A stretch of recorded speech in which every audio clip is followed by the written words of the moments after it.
జై శ్రీరామ్. ఈరోజు తొలి ఏకాదశి, మన హిందువుల తొలి పండగ. ఆషాఢ మాసం శుద్ధ ఏకాదశి కూడా అంటారు. ఈ తొలి ఏకాదశికి ఒక విశిష్టత ఉంది. హిందువులు చేసే పండగలలో ఎప్పుడైతే తొలి ఏకాదశి వస్తుందో అక్కడి నుంచి పండగలు మొదలవుతాయి.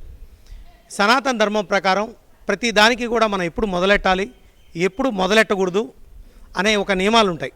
అలాంటిది మన హిందువులు చేసుకునే గొప్ప ఫెస్టివల్స్లో భాగంగా ఈ హిందువుల పండగలో తొలి ఏకాదశి అంటారు. ఈ తొలి ఏకాదశికి తొలి పండగ.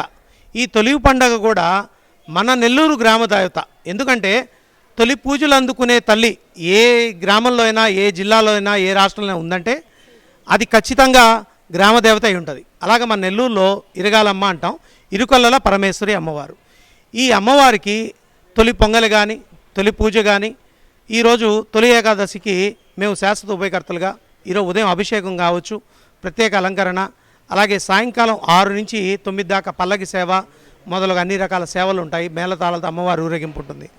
సో ఈ కార్యక్రమాలందరికీ భక్తులందరితో పాటు నా శ్రేయోభిలాషులు, ముఖ్యులు అందరూ కూడా ప్రతి సంవత్సరం ఇలాగే వచ్చి దిగ్విజయం చేయటం మాకు చాలా సంతోషంగా ఉంది. అలాగే తొలి పూజ, తొలి గ్రామదేవత అని ఎందుకంటామంటే, మనకి పెద్దలు చెప్పినట్టు మనం ఊరోజులు వెళ్ళేటప్పుడు కూడా ఫస్ట్ గ్రామదేవత చెప్పి వెళ్తాం. అమ్మ నేను ఊరు వెళ్తున్నానమ్మా, మళ్ళీ క్షేమంగా మా ఊరికి రావాలని. ఎందుకంటే అంతటి శక్తి.